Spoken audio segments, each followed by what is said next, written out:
Então, pastor, qual é o título da mensagem? Pão e vinho.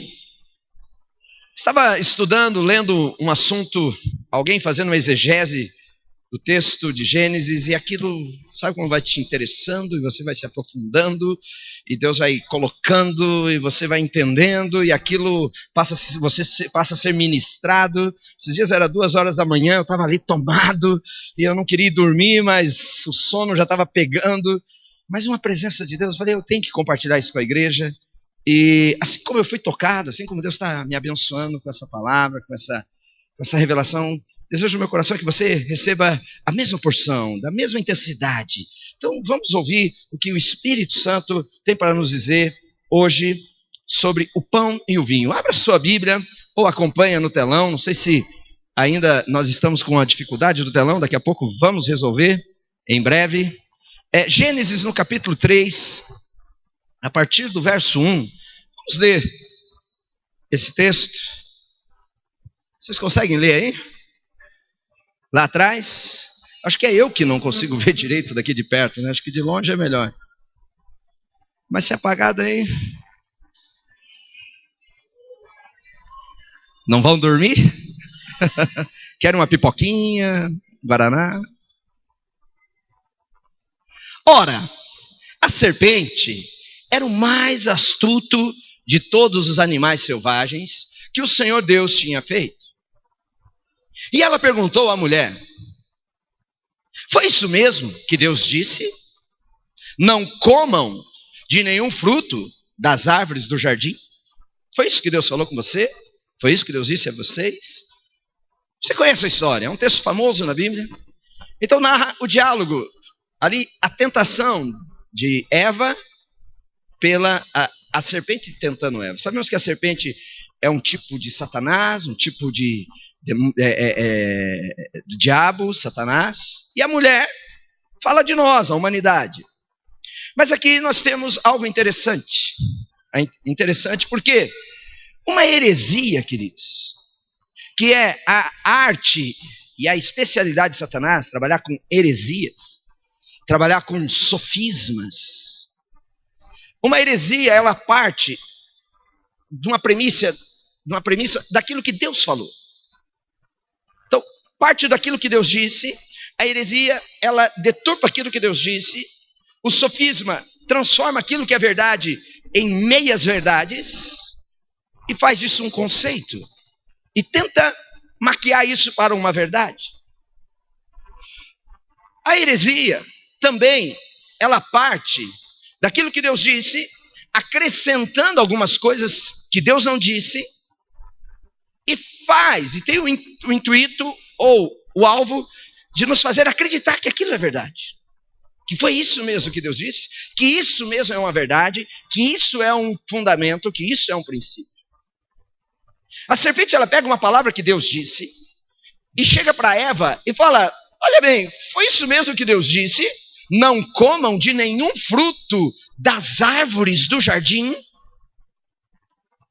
Na verdade, não foi isso que Deus disse. O que Deus disse, ele disse: comam de todas as árvores do jardim. But, né? A árvore do conhecimento do bem e do mal, não toque. A serpente, ela chega e fala: não foi Deus disse para não comer nada? Porque, olha a crueldade de Deus, plantou um jardim e disse para vocês não comerem nada? Não foi isso que Deus disse. Deus disse: comam de tudo, menos da árvore do conhecimento. Então, a serpente já começa com a sua sagacidade, já começa com a sua astutícia. Veja no versículo 2.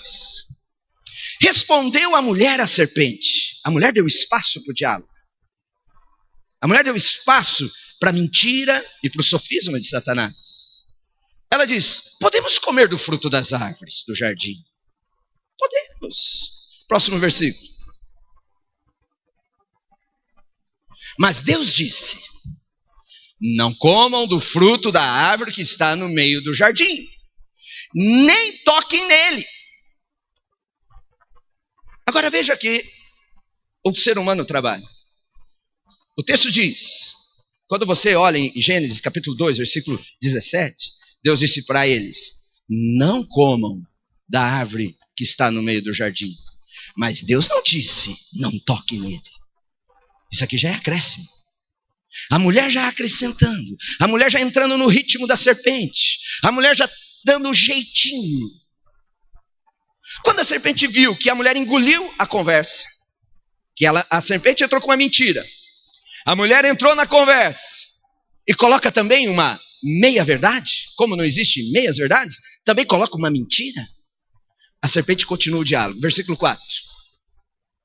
Disse a serpente à mulher: certamente não morrerão. Mais ou menos assim, né? Ou você quer pior? Certamente não morrerão. Veja no versículo 5. Deus sabe que no dia em que dele comerem. Tá bom, teatro aí ou não?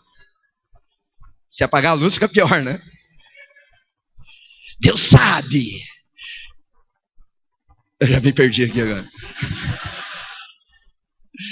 Deus sabe que no dia em que dele comerem, seus olhos se abrirão. E vocês... Estou me lembrando do Senhor dos Anéis agora, né? O Sméagol. Melhor eu voltar ao meu normal, né? E como Deus, seus olhos se abrirão. E como Deus, vocês serão conhecedores do bem e do mal. Certamente vocês vão morrer. A Bíblia dizia, mas ela diz, não, bobagem, não vão morrer. Mas sabe o que Deus está escondendo de vocês? Na verdade, Deus não quer ativar o potencial de vocês. Deus não quer que vocês sejam igual a Ele. Na arte do conhecimento... Cadê meu texto aqui? Quando tiver um texto lá, não coloque o outro. Isso. Senão... Seus olhos se abrirão e vocês serão como Deus. Conhecedores do bem e do mal. Veja a estultícia. Vejam como tudo começou. Querido, agora uma pergunta boa para se fazer é: o que há de errado com o conhecimento do bem e do mal? Que Deus disse, não toque nessa árvore. O que há de errado? Quando a Bíblia diz, quando a serpente diz, vocês não vão morrer. A Bíblia estava mentindo. A serpente estava mentindo. Mentira. Se vocês tocarem, Deus disse, naquela árvore, vocês vão morrer. Mas a estultícia de Satanás, a sagacidade de Satanás é, morre não. Bobagem, exagero, radicalismo. Queridos, o que significa a árvore do conhecimento do bem e do mal? A Bíblia nos diz, tanto em Gênesis quanto em Apocalipse, a Bíblia diz que haviam duas árvores no jardim. Vocês sabem qual é? A árvore da vida. Sim? Estão aí? Vocês estão aí, igreja? Havia a árvore da vida. E duas árvores principais. E a árvore do conhecimento do bem e do mal. Quando você olha para a árvore da vida, o que é a árvore da vida? A quem você atribui a árvore da vida? A quem você liga a árvore da vida? Quem? Jesus. Certo? A árvore da vida fala de Jesus, que me dá a vida. Se a árvore da vida é Jesus, a árvore do conhecimento do bem e do mal é quem? Ou o que é a árvore do conhecimento do bem e do mal?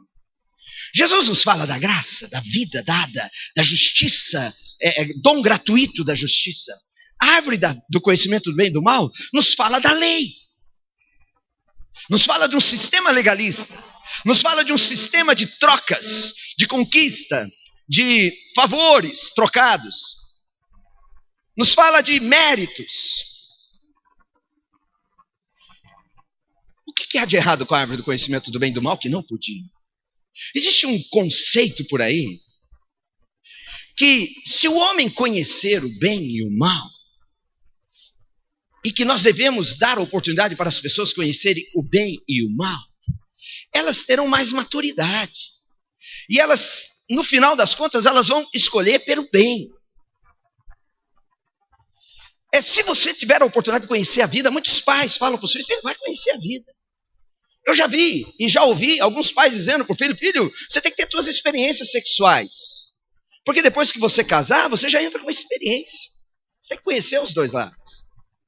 A sociedade fala o seguinte: você não sabe ainda se você gosta de homem ou de mulher? Experimenta os dois. Conheça os dois lados. Porque a hora que você conhecer, você vai saber escolher o melhor. Você percebe que há um conceito de que se você conhecer os dois lados, uma hora você vai angariando recursos, conceitos, você vai angariando informações que vai te ajudar na escolha de você ser um bom rapaz, uma boa mulher, de ter um futuro. Vai tentando. Conheça os dois lados. Querido, isso é mentira. Isso é uma grande mentira que a sociedade está engolindo. Que estão pregando em canal aberto, sem censura, essa mensagem da árvore do conhecimento do bem e do mal. Querido, é mentira. A única maneira de eu conhecer o bem, a única maneira de eu ter uma vida intensa, a única maneira de eu viver uma vida vitoriosa, a única maneira de eu viver uma vida de superação, a única maneira de eu viver uma vida boa é em Jesus. Só nele e nenhum outro há salvação. Querido, você não tem que conhecer os dois lados. Você não tem que conhecer o mal para saber o que é bom. Você tem que conhecer Jesus. Glória a Deus. Você tem que falar para o teu filho: filho, você não tem que ter experiências com a vida. Você não tem que ter experiências com o mundo. Filho, você tem que ter experiência com Jesus. Ensina o teu filho a ser cheio do Espírito. Ensina o teu adolescente a ser cheio do Espírito. Diga para ele: filho, você tem que ter uma experiência com o Espírito Santo. Eu sempre preguei isso para as minhas filhas. Quando eu olhava para elas em retiros ou em cultos, e eu via elas ali meio boiando nos cultos, eu falava: o que você está fazendo aqui? Teu lugar é lá no carpê, rolando no chão, babando, se descabelando. Porque a hora que ela tiver uma experiência com Deus, quando eles tiverem uma experiência com o poder de Deus, com a verdade, o mal não precisa mais. Não tem que sair por aí tentando decisões pela experiência. Isso é filosofia barata, filosofia demoníaca. A única maneira de eu decidir e ter uma vida perfeita, uma vida reta, uma vida saudável, uma vida de vitória, é conhecendo a Jesus. Ensina a tua esposa, ensina o teu marido: vamos conhecer Jesus. Nós temos que ter algumas experiências sexuais mais picantes. Vamos conhecer os dois lados, para o nosso casamento ficar melhor. Mentira! Conheça Jesus. E em Jesus tudo se faz novo, tudo se renova. Você não precisa do mal, você não precisa conhecer o outro lado. A árvore do conhecimento do bem e do mal é um tipo de lei. Há um tipo de legalismo, que dá um tipo de mentira, que diz o seguinte: se você seguir a lei, se você cumprir com todos os mandamentos, se você entrar numa linha de privações, de alto flagelo, se você seguir a lei, você se alimentar da lei, se você comer dela, se você viver essa vida, você vai ser o mais santo de todos. Já percebeu que há alguns sistemas que tentam puxar você por uma aparência? Eu me lembro fazendo evangelismo em alguns lugares, ia pregar para algumas pessoas, e as pessoas nem eram crentes, as pessoas não conheciam a Bíblia, mas muitas delas me falavam o seguinte: o dia que eu for crente, eu vou ser crente de verdade. E eu dizia: uau! Mas sabe o que eles queriam dizer com ser crente de verdade? Ser crente de verdade era ter aquela aparência de cabelos longos, saia comprida, sem maquiagem. Porque se eu seguir a lei, eu vou ter aparência de santidade. Se eu seguir a lei, se eu fazer tudo o que me mandam, tudo que está escrito, se eu ser correto em todos os meus atos, eu serei com Deus. Eu e Deus, não tem do que tirar. Aí sabe o que vai acontecer? Nenhum mal vai me acontecer. O diabo não chega perto, porque eu estou correto, não tenho nada de errado na minha vida.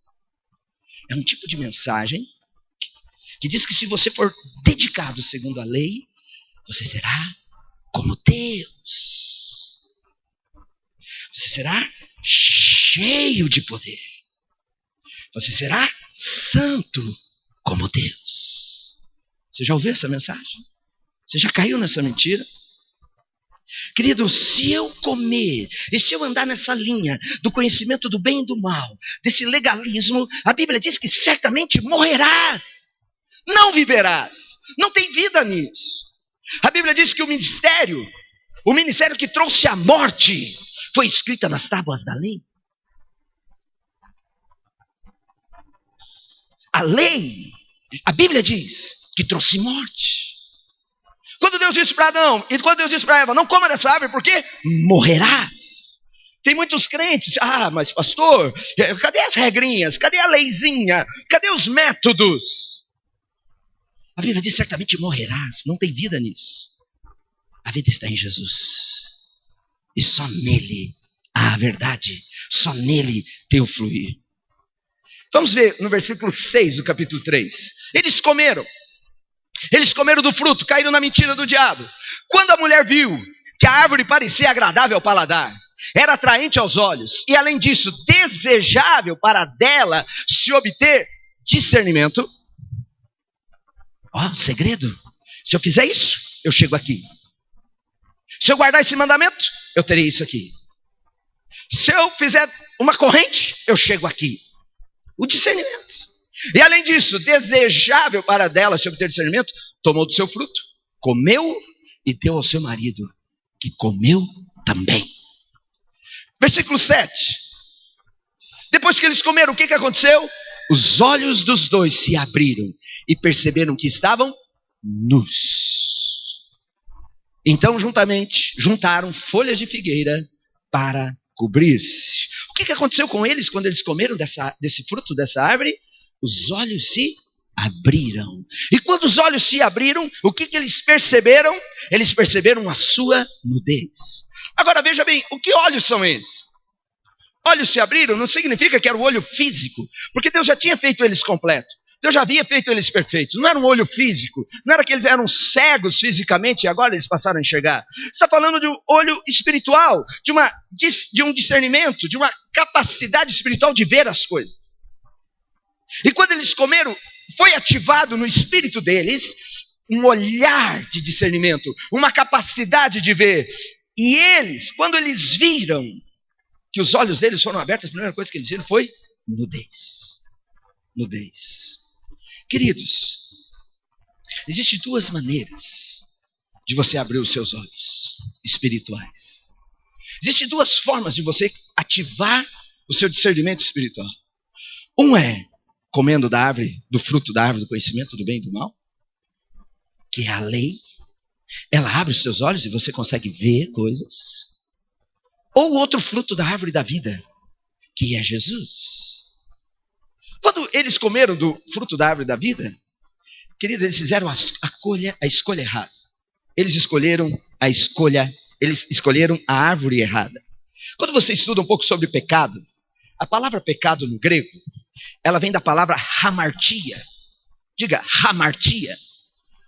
Diga mais alto, hamartia. Hamartia significa pecado no grego. Agora, hamartia é muito mais do que simplesmente um pecado. Hamartia fala de errar o alvo. Muitos conceituam pecado. O que é pecado? Pecado é errar o alvo. Por que esse conceito de pecado é errar o alvo? Porque Adão e Eva erraram na escolha da árvore. Eles erraram o alvo. Era para eles escolher uma árvore, escolheram a outra. Eles erraram. Eles fizeram a escolha errada. Eles decidiram ativar o discernimento do Espírito, ativar o discernimento de ver, a capacidade de ver com o Espírito, escolhendo a árvore errada. Seus olhos foram abertos pela lei. Seus olhos foram abertos para o conhecimento do bem e do mal. E quando eles comeram, os olhos deles se abriram. O que eles viram?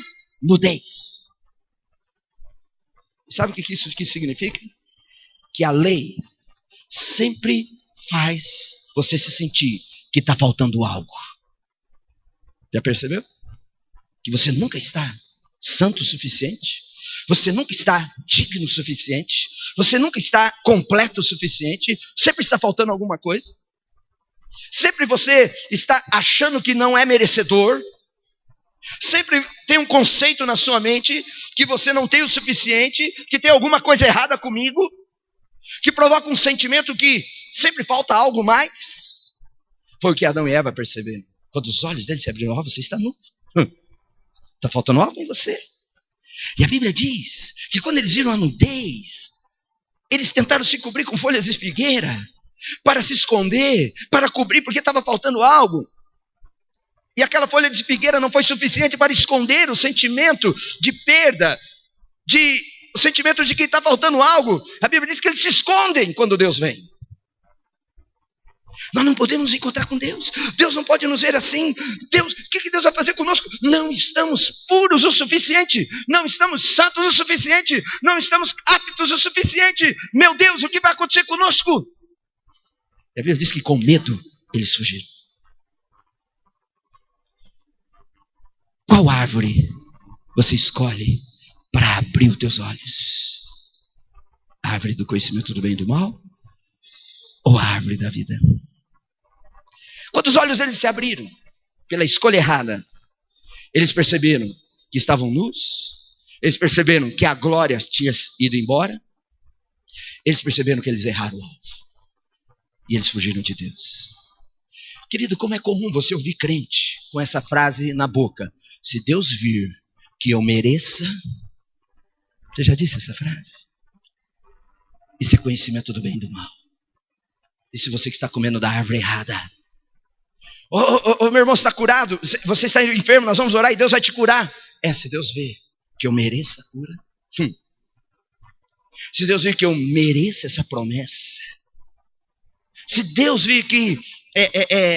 se Ele achar que eu sou digno de receber. Porque o sentimento é: eu nunca estou pronto o suficiente. Eu nunca estou apto o suficiente. Qual é o resultado dessa ação, desse pecado, esse erro de alvo? Queridos, tudo acontece depois dessa experiência deles comerem dessa árvore. Tudo aconteceu.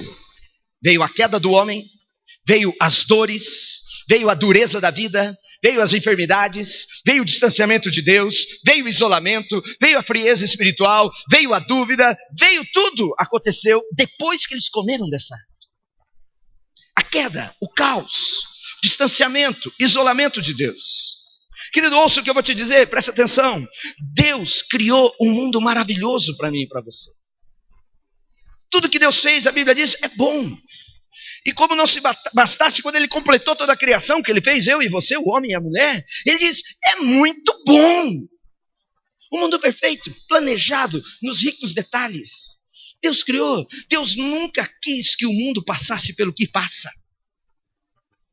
Deus nunca quis que o homem passasse pelas dores que passa, pelas aflições que passa, pela dureza que passa.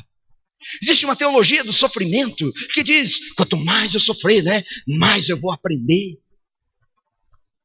O irmão lá está sofrendo, morrendo com enfermidade, passando uma aragem financeira. É uma prova, irmão? Isso é teologia do sofrimento. Isso é teologia da miséria, pregado por uma doutrina religiosa. Você é cristão, querido.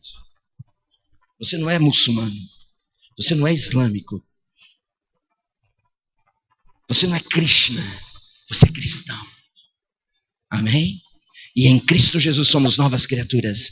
Em Cristo Jesus fomos abençoados com todas as bênçãos das regiões celestiais. Essa é a tua verdade. Esse é o teu fundamento. Esse é o teu fundamento. Que Deus criou um mundo perfeito. Deus não é culpado do mundo estar assim. Não ponha a culpa em Deus.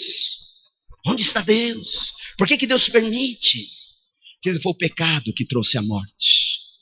E a morte, consigo, trouxe as coisas que vemos ao nosso redor.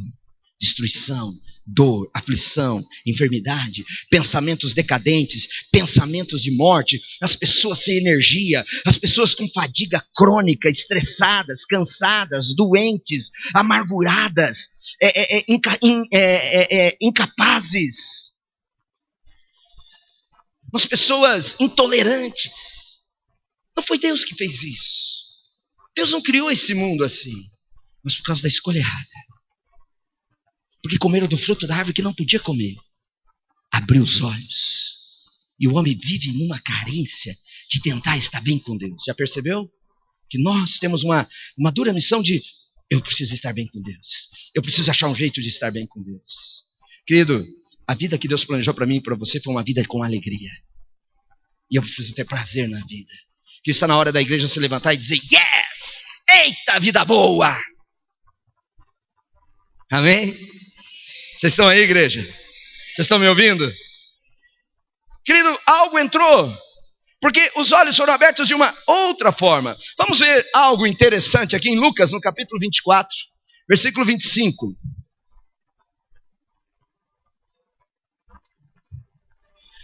Esse aqui é o contexto de Jesus depois da sua ressurreição. Ele está caminhando, ele se encontra com duas pessoas no caminho de Emaús.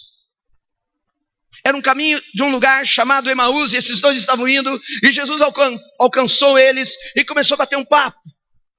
E a Bíblia diz que eles não reconheceram que era Jesus. E eles começaram a conversar com Jesus, e Jesus perguntou, ué, o que está acontecendo? O que aconteceu? Ué, você não soube o que aconteceu? Jerusalém, um homem morreu, ressuscitou, todo mundo está... o homem morreu, foi julgado pelas autoridades, dizem que ele ressuscitou, não sabemos, mas está um rebuliço em Jerusalém, você não está sabendo, só você não sabe? Jesus disse, não, me conte mais sobre isso. E a Bíblia diz, e ele lhes disse, depois que eles estavam conversando, Jesus olha para eles e disse, como vocês custam a entender? E como demoram a crer em tudo que os profetas falaram? Como que vocês demoram para entender? Como que vocês são lentos em crer no que foi dito a meu respeito? Como vocês demoram? Versículo 26. Não devia o Cristo sofrer essas coisas para entrar na sua glória? Não foi isso que estava escrito? A Bíblia diz, continua o texto, que Jesus começou a falar com eles, falando sobre Moisés, falou sobre os profetas e falou sobre os salmos. A Bíblia do Antigo Testamento e a Bíblia judaica, ela é dividida em 3 partes. Ela é dividida no Pentateuco, são os primeiros 5 livros da Bíblia.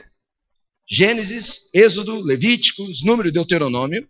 A Bíblia é dividida nos profetas, que pega ali os livros históricos, Samuel, Crônicas, Reis, e todos os profetas. E a Bíblia ali é dividida em salmos, que entra todos os poéticos, salmos, provérbios. E a Bíblia diz que Jesus começou a falar para eles, vocês não creem que tudo que estava escrito ao meu respeito? Jesus começa a falar da Bíblia. Sabe por que Jesus fala da Bíblia? Porque quando eu leio a Bíblia fala de Jesus. A Bíblia me revela Jesus. A Bíblia me revela aquilo que Ele é. E Jesus diz assim para eles, vocês não leem a Bíblia? Vocês não conseguem ler? E Ele estava falando para judeu, conhecedores exímios da palavra. Vocês não entenderam o que estava escrito? Como vocês demoram a crer em mim? Como vocês não estão tão lentos em crer? Querido, tem 2 tipos de pessoas na igreja. 2 grupos de pessoas. Que é possível que nós possamos reduzir isso. Existem as pessoas sem entendimento, que não ouvem e não entendem o ensino da palavra. Mas existe também um outro grupo de pessoas com entendimento, que elas ouvem e entendem o ensino da palavra. Entendem. Mas também esse grupo que entende, que ouve, eles também são rápidos em crer em coisas más.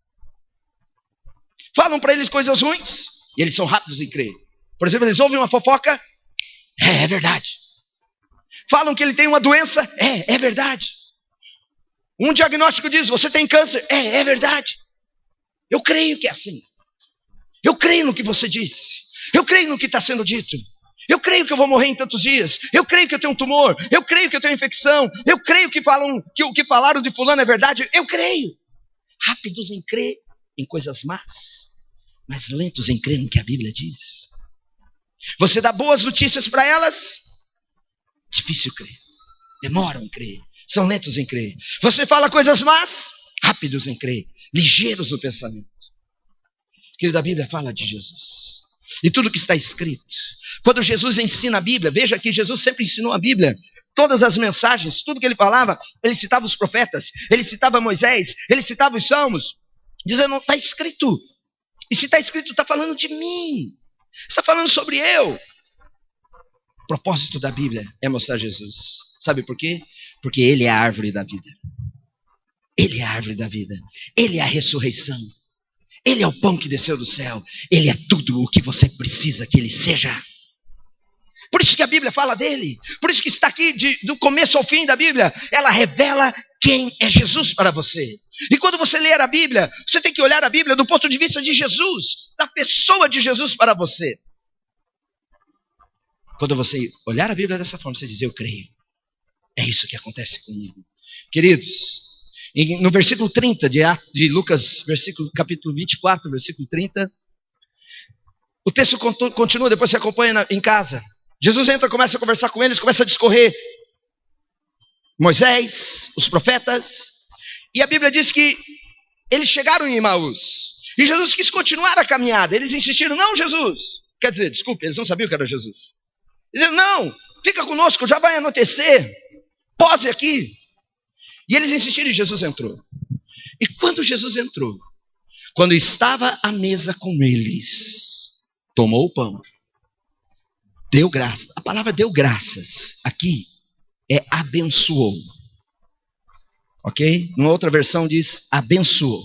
A palavra deu graças aqui não é agradecer no sentido obrigado pelo pão, mas a palavra ali é abençoou o pão, partiu e deu a eles. Preste atenção nisso. Jesus, quando entrou na casa desses dois, dessa dupla, quando ele sentou na casa desses dois, ele tomou o pão, abençoou o pão, partiu o pão e deu a eles. Olha que ligação tem lá no Éden, com os dois, a dupla lá no Éden. Eva pegou o fruto, comeu o fruto e deu para o seu marido. Deu. Aqui Jesus pegou o pão, abençoou o pão, partiu o pão e deu. E quando Jesus deu o pão, versículo 31, quando eles pegaram o pão, participaram do pão, quando eles viram aquele ambiente, quando eles tomaram desse pão, a Bíblia diz que o quê? Os olhos deles foram abertos. Quando Eva pegou o fruto, comeu o fruto e deu para o seu marido, a Bíblia diz que aconteceu o quê? Os olhos deles foram abertos. Agora eles comem do pão, eles participam do pão e os olhos deles foram abertos. E o que aconteceu com eles? Eles reconheceram. Reconheceram. Ei, eu sei quem é você. Mas a Bíblia diz que imediatamente Jesus desapareceu da vista deles. Sumiu. Quando eles comeram do pão dado por Jesus, abençoado por Jesus, os olhos deles foram ativados. Porque Jesus é a árvore da vida.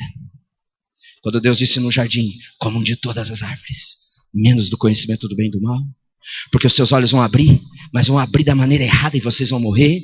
Agora Jesus, que é a árvore da vida, Jesus que era a outra árvore do jardim, agora Jesus pega o fruto dele, que é o pão, e deu para eles comerem. E quando eles comeram, os olhos foram abertos. E sabe o que eles reconheceram? Você é o Cristo. Você é o Messias.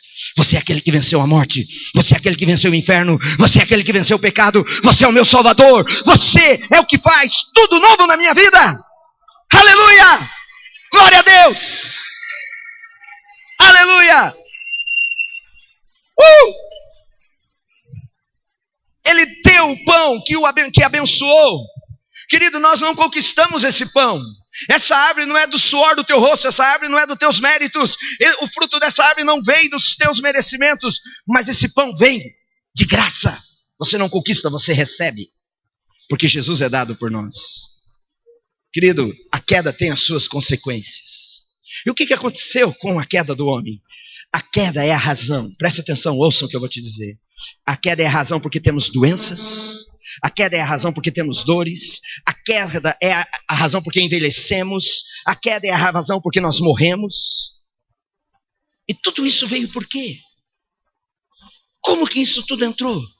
Porque eles comeram do fruto. Veio através do ato de comer. Eles comeram.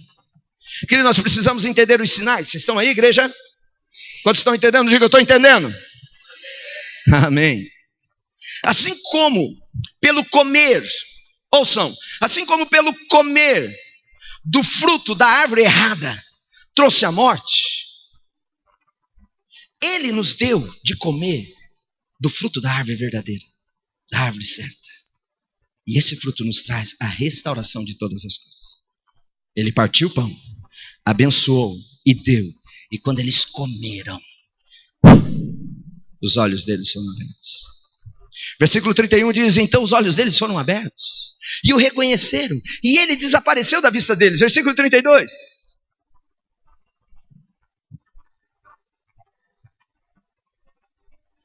Perguntaram-se um ao outro: não estava queimando o nosso coração enquanto ele nos falava a caminho e nos expunha as escrituras? Versículo 33. Levantaram-se e voltaram imediatamente para Jerusalém. Diga, imediatamente. Querido, eles tinham acabado de chegar de viagem de Jerusalém. Sabe qual é a distância de Jerusalém e Emaús? 11 quilômetros. 11 quilômetros. Eles fizeram uma caminhada de 11 quilômetros. Querido, 11 quilômetros dá para cansar ou não? Você cansa caminhando 11 quilômetros? Eu acho que sim, né? Só os super atletas aí de alta performance talvez tenha mais resistência. 11 quilômetros, dói o pé, dói a perna, dói tudo. Esses homens caminharam 11 quilômetros. Sentaram, ofereceram um pão para Jesus. Jesus não comeu desse pão, pelo contrário, deu a eles. E tinham acabado de sentar. Os olhos deles se abriram. Eles se levantam e voltam a caminhar mais 11 quilômetros. O que isso significa? Que quando eles comeram do pão, algo aconteceu no físico desses homens. Eles foram renovados no físico ou não? Tinham que dormir a noite inteira para descansar de uma caminhada de 11 quilômetros? Eu acho que tinha. E olha lá ainda, né? Se não fizesse um bom alongamento, outro dia, ai, estou com dor nas minhas costas. Digo isso por experiência. Sei você, né?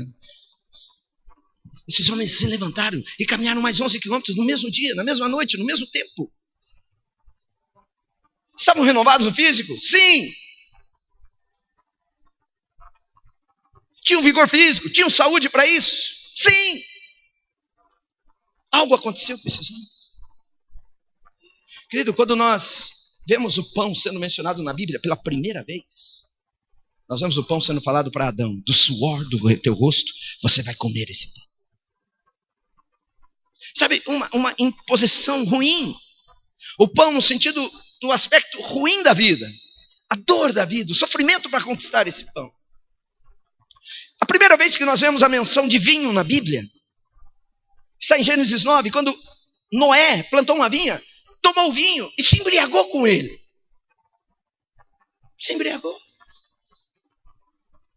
Queridos, as duas referências, a primeira vez que as duas referências fazem do pão e do vinho, fazem referências ruins desses dois elementos.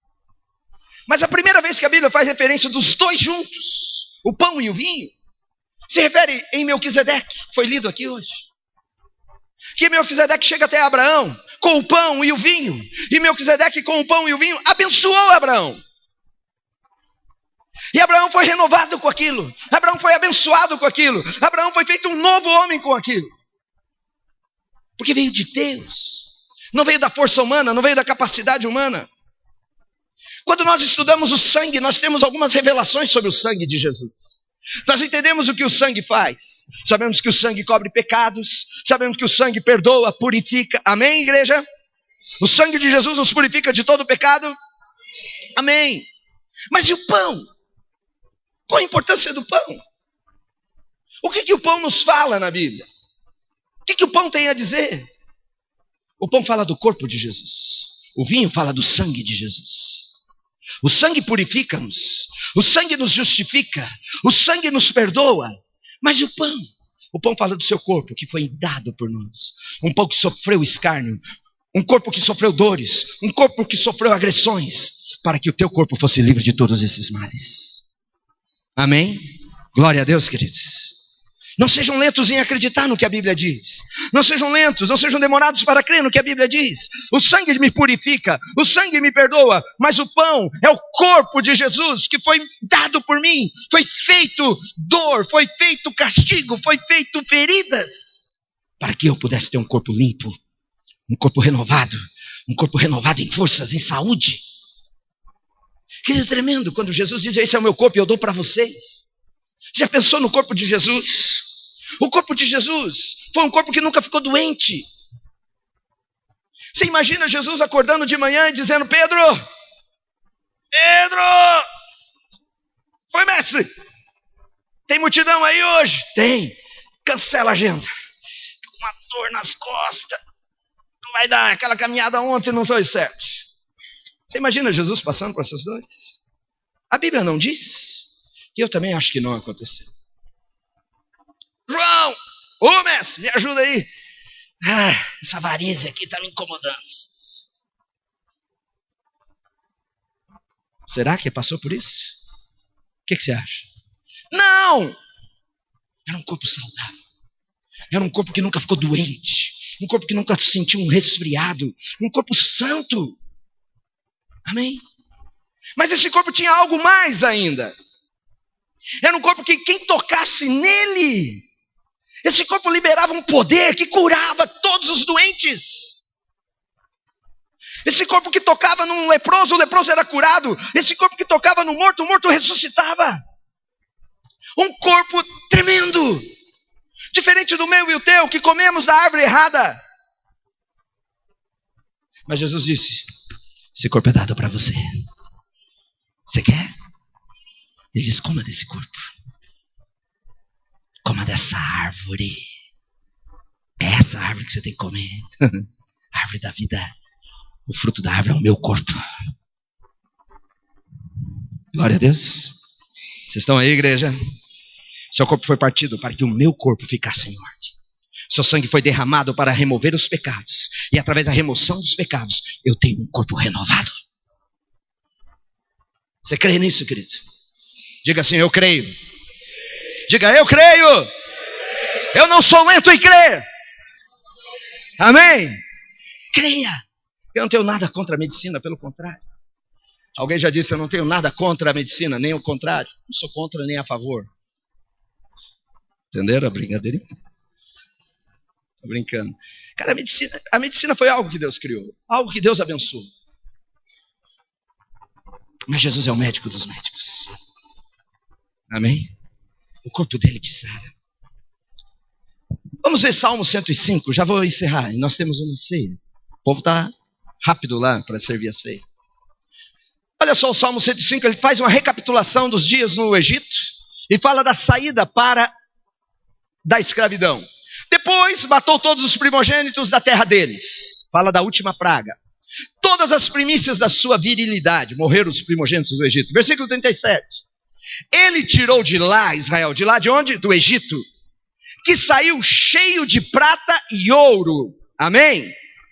Quando Deus te tira da escravidão, Ele te dá a provisão financeira, os recursos em abundância, cheio de prata e de ouro. Não seja demorado em crer, querido. Seja rápido em crer.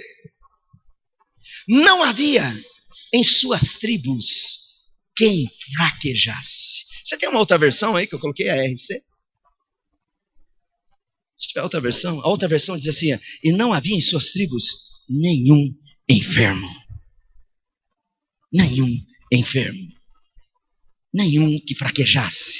Nenhum que cambaleasse as pernas. Nenhum que manquejasse. Nenhum. Ninguém manquejou. Os estudiosos dizem que havia pelo menos 3 milhões de pessoas ali naquele grupo. 3 milhões. E ninguém saiu mancando, ninguém saiu cambaleando, ninguém saiu com inflamações, ninguém saiu com inchaço, ninguém saiu arrastado. Ninguém. Por quê, queridos? Eu vou encerrar com isso. Porque em uma noite, ouçam, em uma noite, tudo mudou no meio desse povo. Você está pronto para a tua vida mudar numa noite? Amém? Glória a Deus. Você está pronto para tudo mudar? Êxodo 12, vamos comigo, Êxodo 12. Diga, nenhum enfermo. Amém? Olha para o teu irmão ao lado, diga, nenhum enfermo.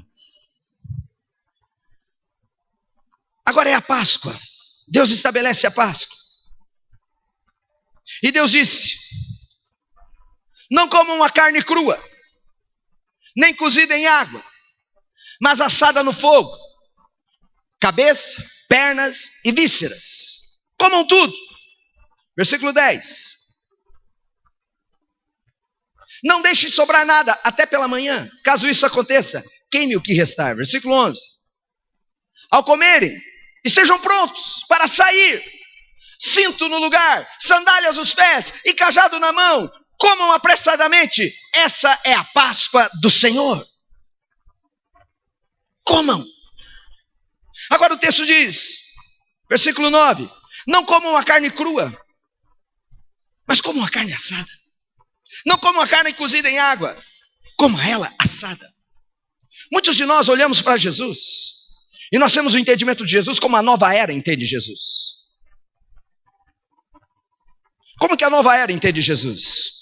Um cara legal, um homem evoluído, hein? Um espírito iluminado.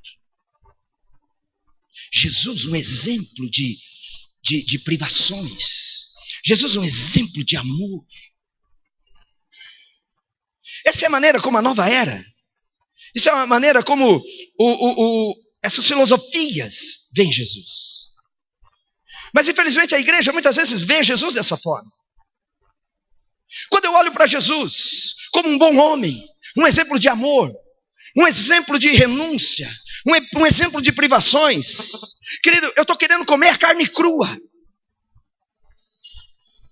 Porque eu não posso olhar para Jesus antes da cruz.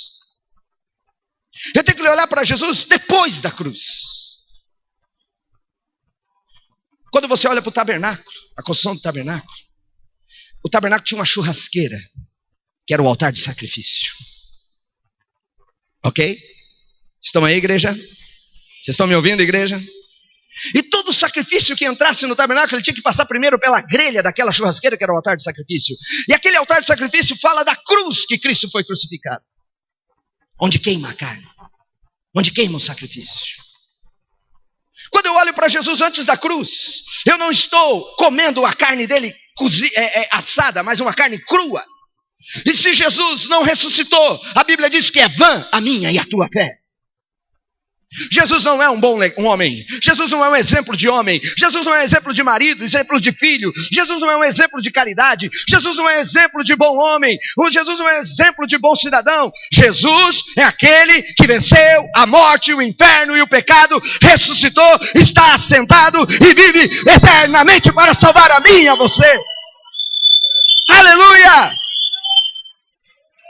Você não é esotérico. Ei, igreja, nós não somos esotéricos, nós somos cristãos. Amém? Mas Jesus, como Jesus era bonzinho. Não, Jesus não foi bonzinho. Jesus é o meu Messias. Amém? Você está entendendo, igreja? Jesus não é um homem iluminado, ele não é um espírito evoluído. Já percebeu que essas filosofias nunca falam da cruz? Eles rejeitam a cruz. Eles não aceitam a ressurreição, porque eles querem comer a carne crua. E a Bíblia diz, não comam a carne crua. Não é para comer a carne crua, mas tem que comer a carne assada. Preste atenção, nesse contexto, o sangue desse cordeiro foi morto, e o sangue era para ser espargido nos umbrais, lembram disso? Nos umbrais, passava nas portas, porque o anjo da morte ia vir. E quando o anjo da morte chegasse na porta, que tivesse a marca daquele sangue, a Bíblia diz que o anjo pulava. A palavra Páscoa significa passar por cima. Amém? Páscoa não é chocolate, Páscoa não é bondade, Páscoa é passar por cima. Significa que a morte veio, quando chegou em você, tinha a marca do sangue, e ela não pôde passar, ela teve que pular por cima de você. Aleluia! A Bíblia diz que Ele é a nossa Páscoa. Glória a Deus. A morte não pode chegar até você. O espírito da morte não pode alcançar você, porque quando ele chegar, ele vai ver a marca do sangue na sua frente. Querido, eles saltavam para a próxima casa. E o sangue está sobre você. Agora, enquanto os anjos, a morte estava destruindo o Egito, e na porta dos judeus estava a marca do sangue, eles estavam trancados dentro das casas, sim ou não? O que eles estavam fazendo dentro da casa? Eles estavam comendo o cordeiro. Eles estavam comendo. E a Bíblia diz que lá dentro, eles estavam comendo. E a Bíblia diz que eles precisavam comer o cordeiro. E qual parte eles tinham que comer? Eles tinham que comer a cabeça, Eles tinham que comer as pernas, eles tinham que comer todas as entranhas do cordeiro. Fígado, coração, os rins. Tinha que comer tudo. E a Bíblia diz, comam tudo, não deixam sobrar nada. Comam tudo. Por quê? Porque se eles comessem aquele cordeiro, eles teriam um renovo da sua vida. Um renovo no seu corpo. Lá fora o sangue estava livrando eles de toda a condenação. Lá fora o sangue estava livrando eles de toda a praga. Mas lá dentro eles estavam comendo o corpo do cordeiro. E aquele cordeiro, simbolizando o que viria de vir, anunciando as coisas que haveriam de vir, estava falando de Cristo.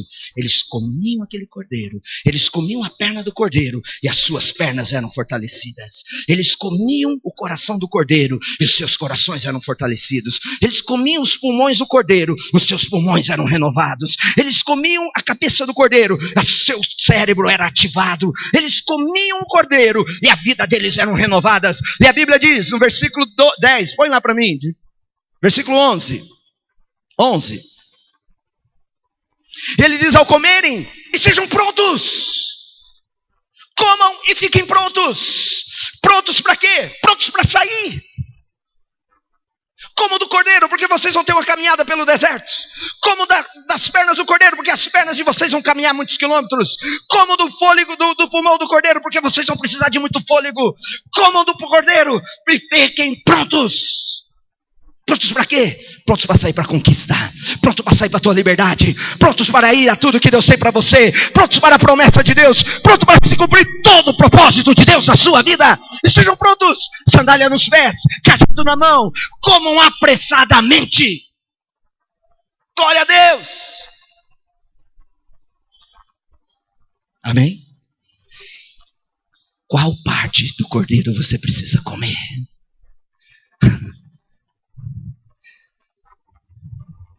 Cabeça, todo tumor, todo Alzheimer, todo Parkinson, coma da cabeça do cordeiro e você vai ser curado.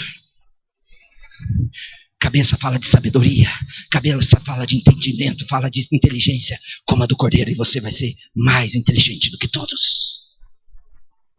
Pulmões, rins, nada mais de doenças, nada mais de debilidades, nada mais de fragilidade. Comam do cordeiro, comam dele, e você vai ser renovado no seu corpo. Queridos, é mais do que um pão. Vocês estão entendendo? É mais do que um pão.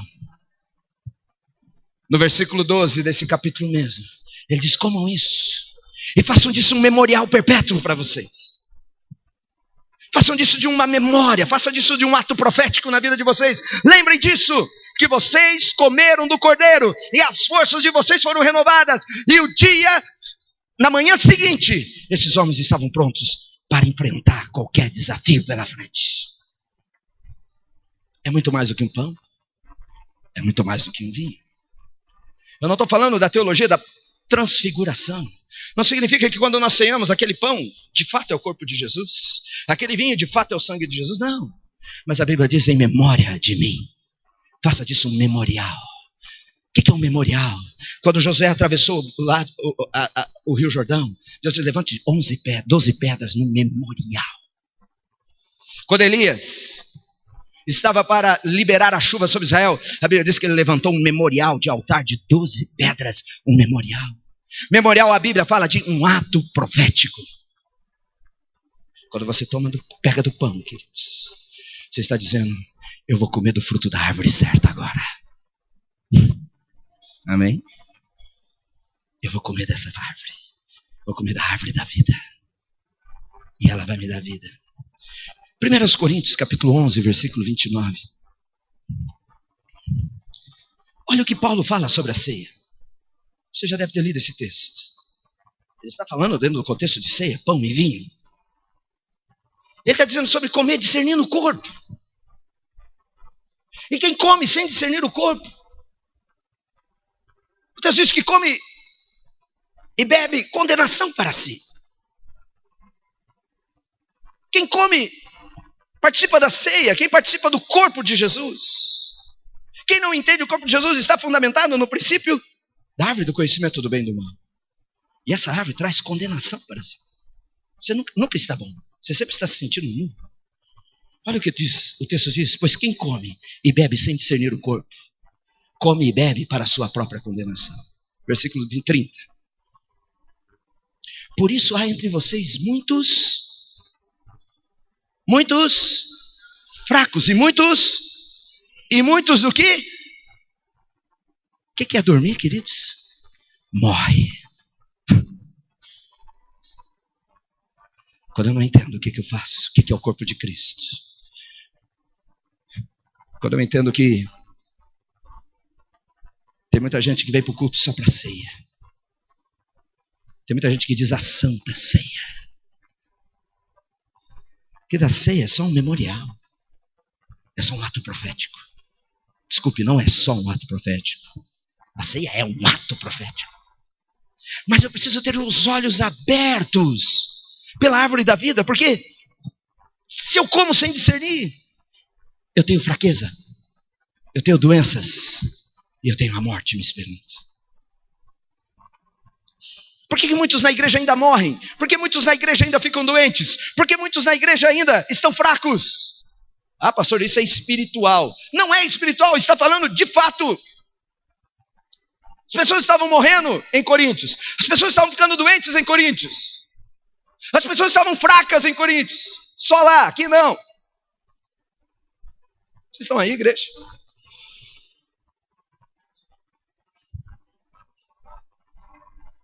Quando você pega o pão, não é somente um pão, querido. Veja o corpo de Jesus que foi dado por você. Os dois, lá em Emaús, quando eles comeram do pão, eles entenderam. Abriu o entendimento, os olhos se abriram. Quando participaram do pão, tudo ficou claro, mudou, o vigor físico veio. Quando eles comeram o cordeiro lá na Páscoa, eles ficaram prontos para toda a liberdade que Deus tinha para eles. Tem expectativa no corpo, queridos. O sangue me perdoa, mas o corpo me liberta fisicamente. Na manhã seguinte, numa noite, eles estavam debaixo de jugo. Na manhã seguinte, nenhum doente estava no meio de 3 milhões de pessoas. Se alguém nasceu com debilidade física, com as pernas tortas, na manhã seguinte a perna dele estava ereta, certinha. Se alguém estava com problema nos pulmões, estava reclamando, e amanhã como que vai ser meu pulmão, não posso respirar. Na manhã seguinte os pulmões estavam a todo vapor. Se alguém estava com crise de memória, problemas de esquecimento, Alzheimer, Parkinson, sei lá qual era a doença, na manhã seguinte estava pronto. E todo mundo, rapaz, o que aconteceu com você? Numa noite, Deus mudou a minha vida. Numa noite, Deus pode mudar a minha vida e a tua. Preste atenção. As coisas de Deus são simples, queridos, mas são poderosas. Vocês estão entendendo o que eu estou pregando aqui? Querido Senhor, abrir os meus olhos para ver. Preste atenção. Toda a queda foi causada pela comida que Adão e Eva comeram, sim ou não? Eles comeram do fruto e a queda veio sobre tudo. Comeram da árvore errada. Mas isso tudo pode ser revertido se você comer do fruto da árvore da vida, que é Jesus, o corpo que é dado por nós. Agora é para encerrar mesmo, ok? Amém? Me perdoem que eu já falei que eu vou encerrar 3 vezes. João capítulo 6, a partir do verso 52.